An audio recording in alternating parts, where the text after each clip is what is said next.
რეპრესიული კანონების გაუქმება და პოლიტიკური პატიმრების გათავისუფლება. ეს მოწოდებები ისმოდა გაეროს ადამიანის უფლებების საბჭოს უნივერსალური პერიოდული მიმოხილვის 51 სესიის ფარგლებში გამართული საქართველოს ეროვნული ანგარიშის განხილვისას. 26 იანვარს ჟენევაში გაეროს ადამიანის უფლებათა საბჭოში საქართველოს ადამიანის უფლებების მდგომარეობის შესახებ უნივერსალური პერიოდული მიმოხილვა ჩატარდა. განხილვაზე საქართველოს დელეგაციას ქართული ოცნების საგარეო საქმეთა მინისტრის მოადგილე ხათუნა თოთლაძე ხელმძღვანელობდა. საქართველოს შესახებ ანგარიშის წარდგენისას თოთლაძე ირწმუნებოდა, რომ მიუხედავად უსაფრთხოების კუთხით არსებული მნიშვნელოვანი გამოწვევებისა, საქართველოს რეგიონში ლიდერია მრავალი მიმართულებით. საქართველოში ადამიანის უფლებათა მდგომარეობა თითქმის ყველა დასავლური ქვეყნის წარმომადგენელმა კრიტიკულად შეაფასა. ქვეყნები ყურადღებას ამახვილებდნენ დემონსტრანტების წინააღმდეგ ძალის გადამეტების შემთხვევებზე და რეპრესიულ კანონებზე, მათ შორის უცხოური გავლენის გამჭვირვალობის შესახებ კანონზე, უცხოური აგენტების რეგისტრაციის აქტზე და გრანტების შესახებ კანონზე, მაუწყებლობის შესახებ კანონზე და სხვა. საქართველოსადმი მოწოდებებს შორის იყო პოლიტიკური პატიმრების გათავისუფლება, თავისუფალი და სამართლიანი არჩევნების ჩატარება.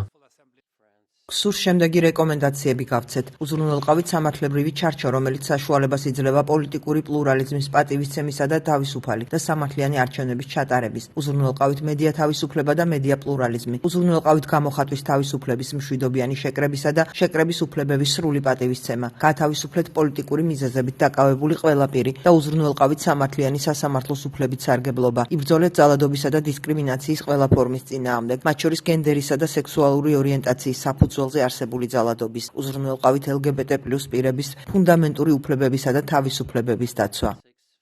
ჩვენ შეშფოთებას გამოვხატავთ საქართველოში ადამიანის უფლებებთან დაკავშირებით. 2024 წლიდან მოყოლებული აქ დაფიქსირდა პოლიციის მხრიდან ძალის გადაჭარბებული გამოყენება მშვიდობიანი დემონსტრანტების წინააღმდეგ, პოლიტიკურად მოტივირებული დაკავებები და გამოხატვის თავისუფლების შეზღუდვა, ჟურნალისტების დაშინება და საკანონმდებლო ზომები, რომელიც ძირს უძღვის სამოქალაქო საზოგადოებასა და პოლიტიკურ პლურალიზმს. ჩვენი რეკომენდაცია საქართველოს უზრუნველყოს პოლიციის მხრიდან ძალადობის ბრალდებებზე მიუკერძოებელი და დამოუკიდებელი გამოძიება და დამნაშავეები პასუხისგებაში მისცენ. უზრუნველყოს ჟურნალისტების თავისუფლება და უსაფრთხოება. გაიწვიოს კანონები, რომელიც კრძალავს მათ თავისუფლად ოპერირებას. და მესამე, გაათავისუფლეთ უსამართლო და პოლიტიკურად მოტივირებული ბრალდებით დაკავებულები და გადადგით გადაუდებელი ნაბიჯები დამოუკიდებელი სასამართლოსა და სამართლიანი სასამართლოს უფლების უზრუნველსაყოფად.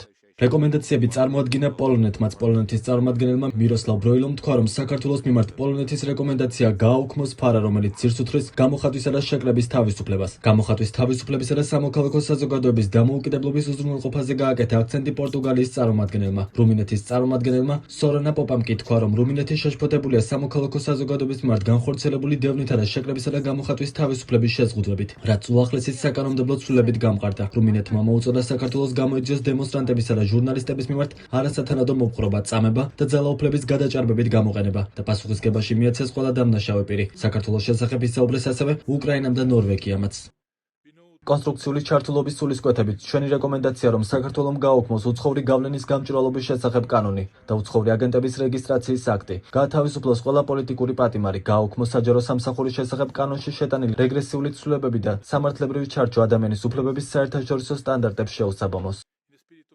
ჩვენ შეშფოთებულები ვართ ადამიანის უფლებების მძიმე გაუარესებით, მათ შორის ფართოდ გავრცელებული რეპრესიებისა და სამოქალაქო და პოლიტიკური უფლებების შეზღუდვით და მუდმივი დისკრიმინაციით ქალებისა და მოწყვლადი ჯგუფების მიმართ. ნორვეგია მოუწოდებს საქართველოს პირველი დაუყოვნებლივ გაათავისუფლეთ უსამართლოდ დაკავებულები და ჩაატარეთ სწრაფი გამოძიება დემონსტრანტების წინააღმდეგ გადაჭარბებული ძალის გამოყენების საქმეზე. უზრუნველყავით მშვიდობიანად გამოხატვის უფლება. გაიწვიეთ გამჭვირვალობის შესახებ კანონი, რაც ძირს უძღვის გამოხატვის თავისუფლებას. მეორე, უზრუნველყავით დამოუკიდებელი გამოძიება ადამიანის უფლებების დარღვევებსა და მათ სამართალდამცავი ორგანოების მხრიდან ძალის გადამეტების ფაქტზე და გაათავისუფლეთ ყველა ჟურნალისტი, სამოქალაქო აქტივისტები და თვითნებურად დაკავებული პოლიტიკური ოპოზიციის წარმომადგენლები. სიტყვით გამოვიდნენ ასევე ისეთი ქვეყნებიც, რომლებიც ქართული ოცნების გატარებულ პოლიტიკას იწონებდნენ. ასეთი იყო მაგალითად რუსეთის წარმომადგენელი, რომელმაც დადებითად შეაფასა საქართველოს მიერ ადამიანის უფლებათა ეროვნული სტრატეგიის განხორციელების ძალისხმევა. ჩვენ აღვნიშნავთ თბილისის მიერ ადამიანის უფლებების დაცვისთვის სამართლებრივი საფუძვლების გაძლიერებას, მათ შორის ახალი კანონების მიღებით, რომელთა მიზანი წინა უნივერსალური პერიოდული მიმოხილვის ციკლის რეკომენდაციების შესრულებაა. დადებითად ვაფასებთ ადამიანის უფლებათა ეროვნული სტრატეგიის განხორციელების ძალისხმევას, რომელიც მიზნად ისახავს ადამიანის უფლებათა დაცვის სისტემის შემდგომ გაუმჯობესებას. ჩვენი რეკომენდაცია, რომ საქართველოს მისი განხორციელება გააგრძელოს. საქართველოს დელეგაციაში იყო ქართული ოცნების შინაგან საქმეთა მინისტრის მოადგილე ალექსანდრე დარახველიძეც, რომელიც ამტკიცებდა, რომ ქვეყანაში მშვიდობიანი შეკრებისა და მანიფესტაციის უფლება დაცულია. მან ასევე 2024 წლის ნოემბერ-დეკემბრის დარბევაზეც ისაუბრა და თქვა, რომ შინაგან საქმეთა სამინისტრომ საერთაშორისო სტანდარტებით გათვალისწინებული პროპორციული ძალა და სპეციალური საშუალებები გამოიყენა.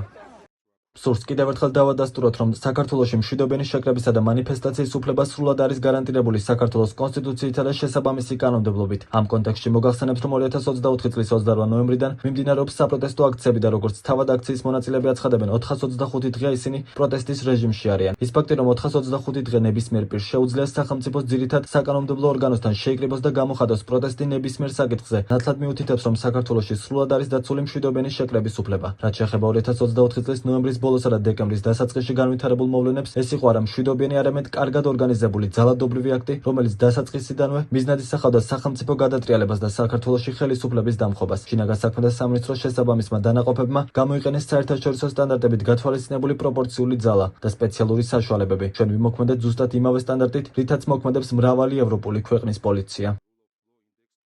ჟენევაში მიმდინარე სხდომის შემდეგ განცხადება გაავრცელა გაეროს სპეციალურმა მომხსენებელმა მერი ლოულორმა და ქართული ოცნების ხელისუფლებას რეპრესიული კანონების გაუქმებისკენ მოუწოდა. მისი თქმით, თავისი მანდატის განმავლობაში მან 8-ჯერ წამოიწყო კომუნიკაცია ჟენევაში საქართველოს მუდმივ წარმომადგენლობასთან, თუმცა არც ერთხელ არ მიუღია პასუხი. უნივერსალური პერიოდული მიმოხილვის სამუშაო ჯგუფის საქართველოსთვის მიცემული რეკომენდაციების მიღებას 30 იანვარს გეგმავს.